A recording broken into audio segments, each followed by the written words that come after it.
Bonjour à tous et bienvenue dans ce septième cours de philosophie générale consacré à la notion d'art.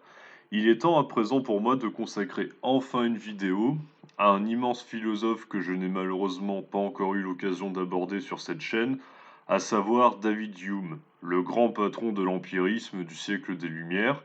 Petite précision au cas où, l'empirisme, c'est un courant de pensée philosophique qui part du principe que toute connaissance dérive de l'expérience, en opposition aux théories philosophiques dites métaphysiques ou idéalistes.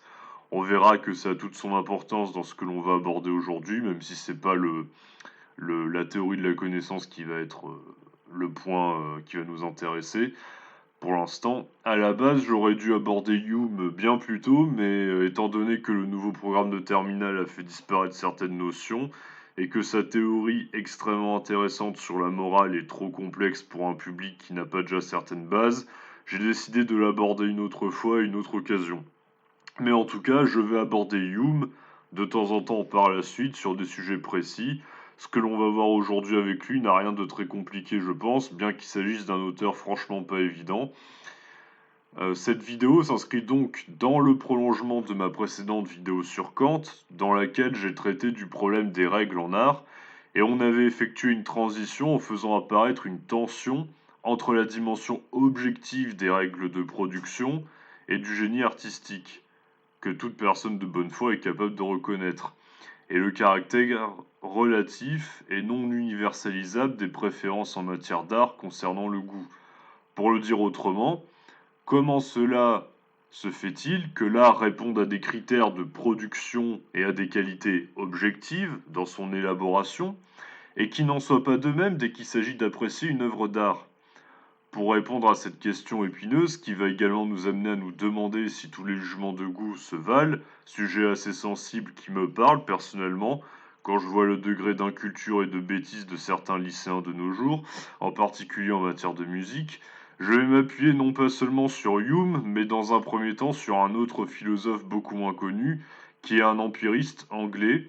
Hume étant écossais, je n'ose dire qu'il était anglais, même s'il a vécu en Angleterre de peur de me faire agresser par des spectateurs érudits et potentiellement tatillons, on sait jamais.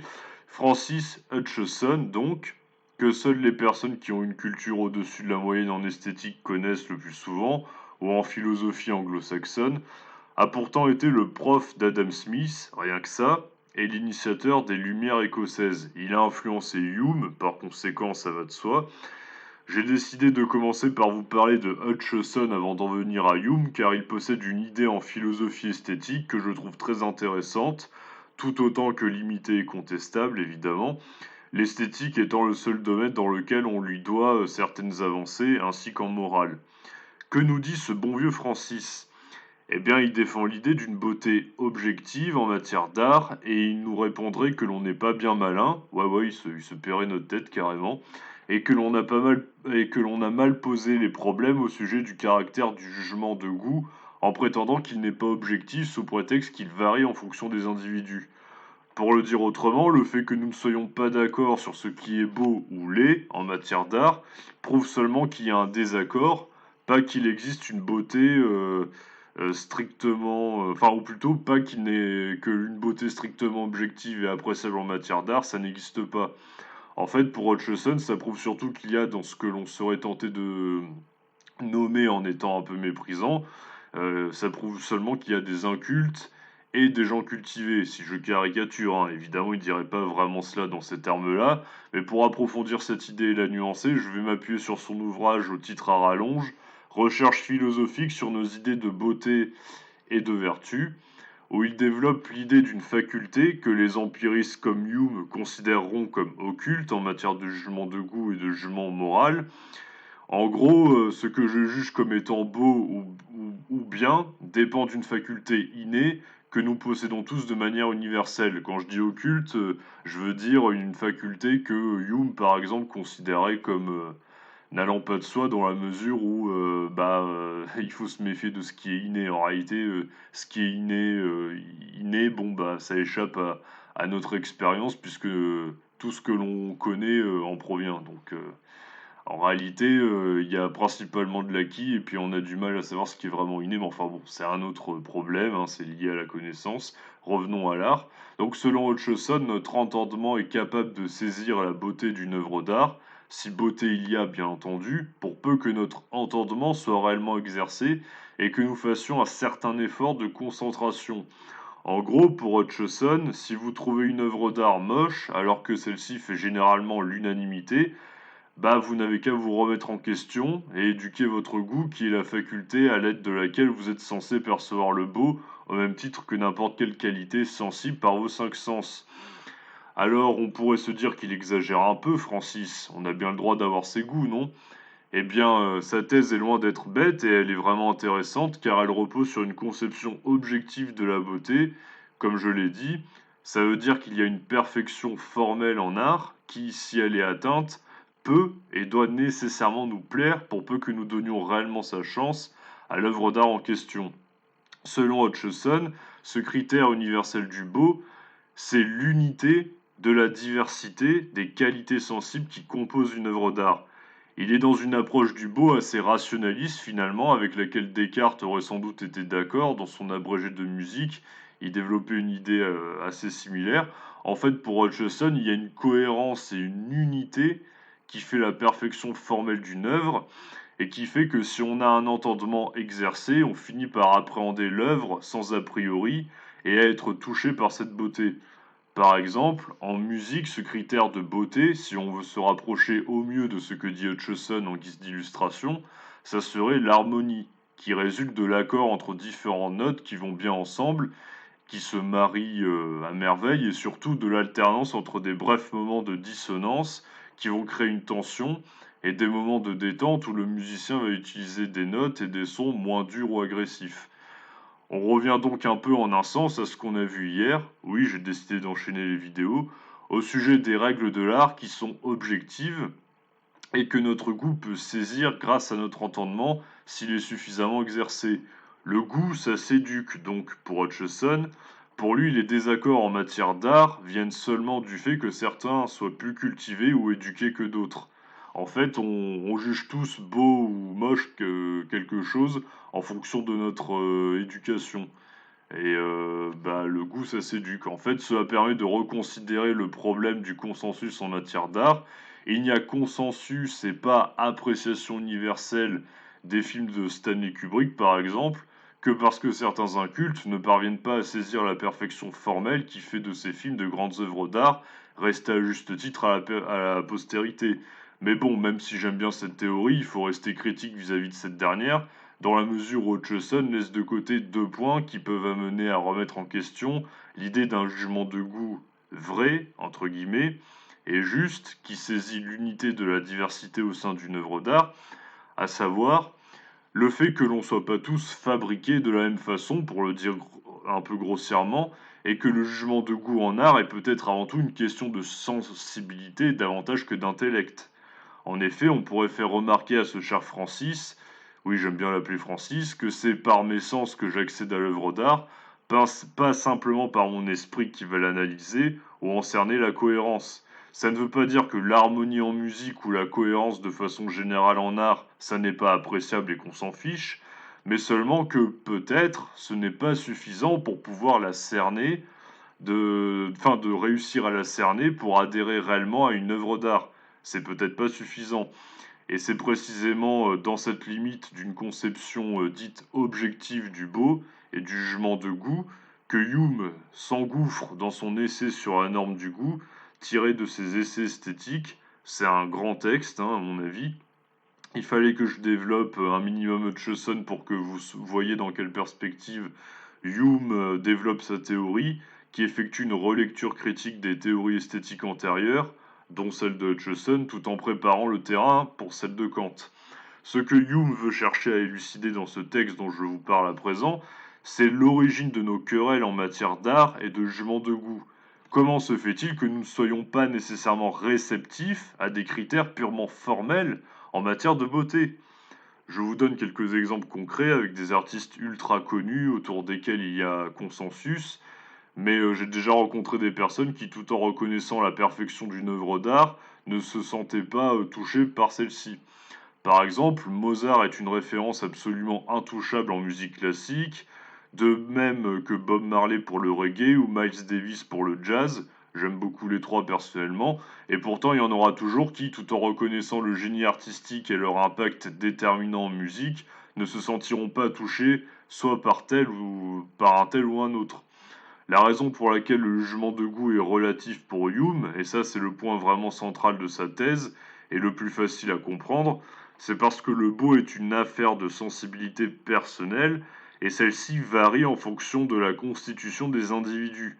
Plus précisément, lorsque je dis c'est beau, je crois à tort que c'est l'œuvre d'art, que c'est de l'œuvre d'art que je parle, mais en réalité ce n'est pas l'œuvre d'art que j'évalue comme étant belle. En fait, j'attribue à tort une extériorité à mon sentiment de beau, je lui donne une contenance objective, mais en réalité, c'est le sentiment agréable de plaisir esthétique que me procure cette œuvre d'art-là en question que je trouve beau. En fait, c'est un sentiment que je juge et c'est jamais une œuvre d'art. Vous voyez? C'est le sentiment que l'œuvre d'art m'amène à ressentir. Et ça, c'est intéressant. Si on dit juste, ouais, bah pour Hume, les goûts et les couleurs, blablabla, et puis après tout, chacun ses goûts, bah on aplatit Hume et c'est minable, et c'est nul, et c'est idiot. Par contre, si on dit que Hume, il penserait plutôt ça parce que, en fait, c'est mon sentiment à moi que je juge et pas l'œuvre d'art en elle-même, bah là, vous voyez, ça a de suite plus de gueule et c'est de suite plus intéressant.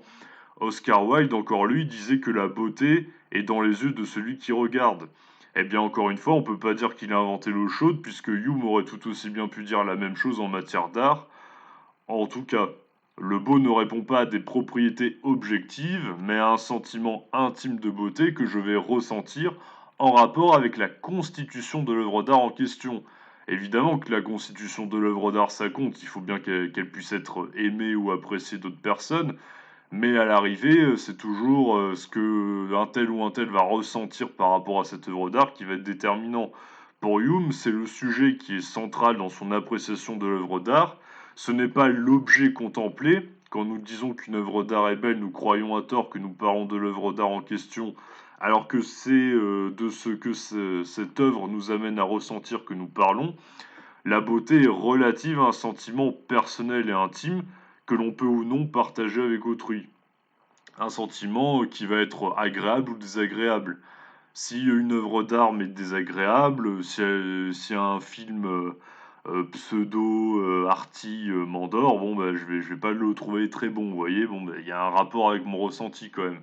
C'est pour cela que pour Hume, on goûte une œuvre d'art comme on goûte un plat, dans la mesure où le plaisir esthétique pris à la contemplation d'une œuvre d'art fait intervenir un plaisir de type gustatif qui passe par les sens.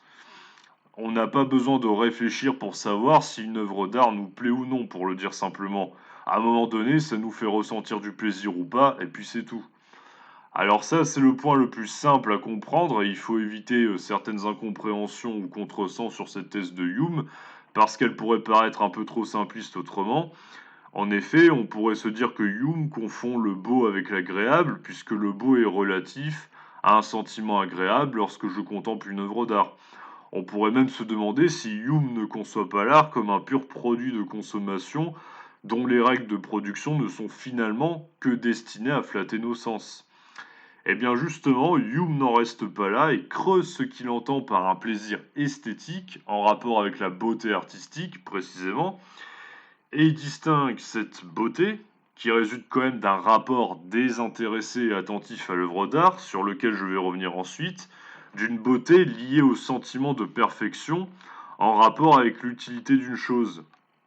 En passant, on peut dire que Hume anticipe les dérives d'un certain Simondon, un philosophe français du XXe siècle obsédé par les machines, pour lequel il y aurait une beauté des objets techniques lorsqu'ils sont en cours d'utilisation.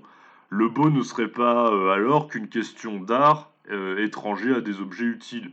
Pour Hume, ça, c'est pas de la beauté au sens artistique, mais une beauté liée à une perfection formelle en lien avec un certain but, avec un certain usage.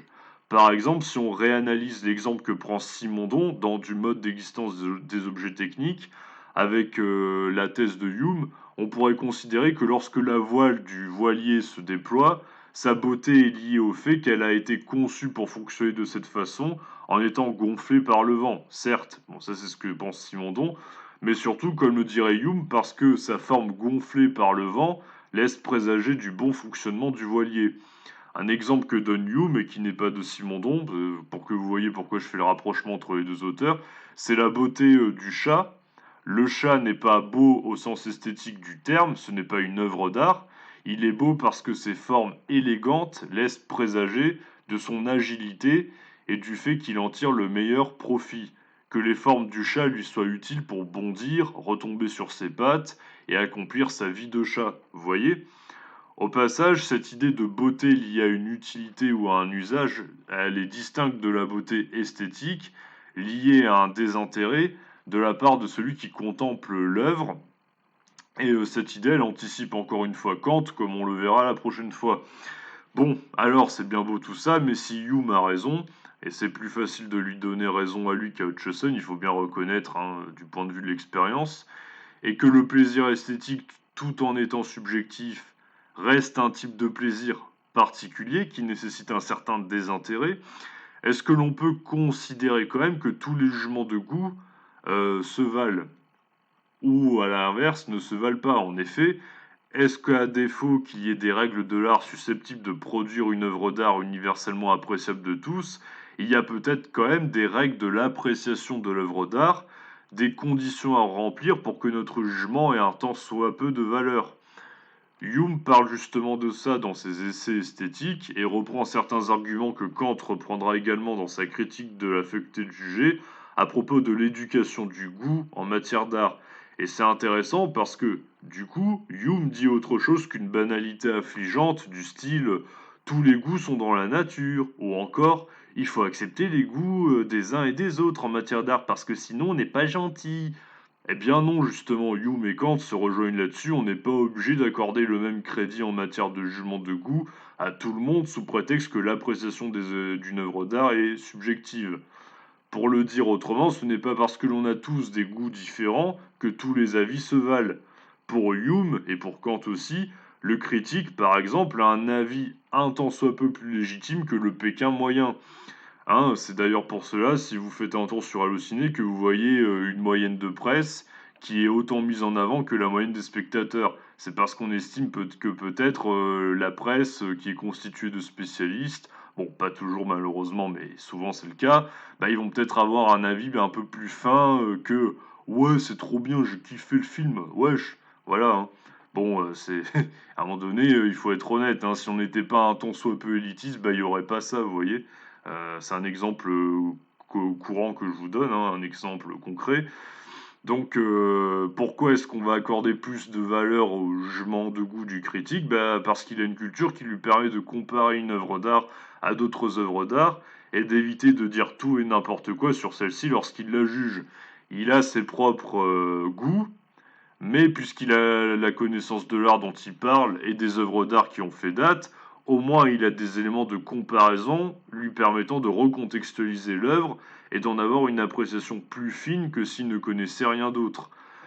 Par ailleurs, par conséquent, le critique fera preuve, en principe, toujours d'après cette théorie, d'un avis un peu plus souple ou flexible que quelqu'un qui ne l'est pas.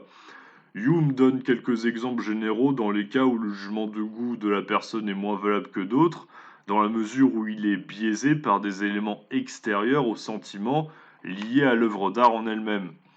En gros, pour Hume, évidemment vous avez le droit d'avoir vos préférences en art, je vois pas trop comment on pourrait le remettre en question, hein, mais il est possible que votre jugement n'ait pas lieu de manière naturelle. Pour Hume, votre jugement a de la valeur s'il est désintéressé et si vous prenez vraiment la peine d'apprécier l'œuvre d'art en elle-même. Il faut que l'appréciation des sens ait lieu sans être corrompue par des facteurs externes à la pureté de votre ressenti. Vous voyez, en fait, il faut que votre jugement lié à votre sensibilité ait lieu de façon naturelle. Il ne faut pas qu'il y ait un intermédiaire qui se glisse entre vous et l'œuvre d'art en question, vous voyez. Les exemples que donne Hume sont très concrets. Par exemple, si vous avez un organe sensoriel qui dysfonctionne, l'ouïe ou la vue par exemple, bah, il est évident que vous allez moins être touché par une œuvre d'art nécessitant l'usage spécifique d'un de ces deux sens. Ah, vous pourrez montrer, vous pourrez montrer des beaux tableaux de Van Gogh à quelqu'un qui est complètement aveugle ou à moitié si vous voulez, mais il risque de pas trop apprécier déjà que vous niez son handicap, hein, dans un premier temps, et surtout, il risque même pas d'être en mesure d'apprécier l'œuvre d'art en question, ça va de soi. De la même façon, si vous manquez de culture en art, comme on l'a vu précédemment, il est possible que vous ne soyez pas touché par une œuvre culte parce qu'il vous manque des références pour comprendre à quel point c'est génial. Et éventuellement vous laissez séduire par l'œuvre en question.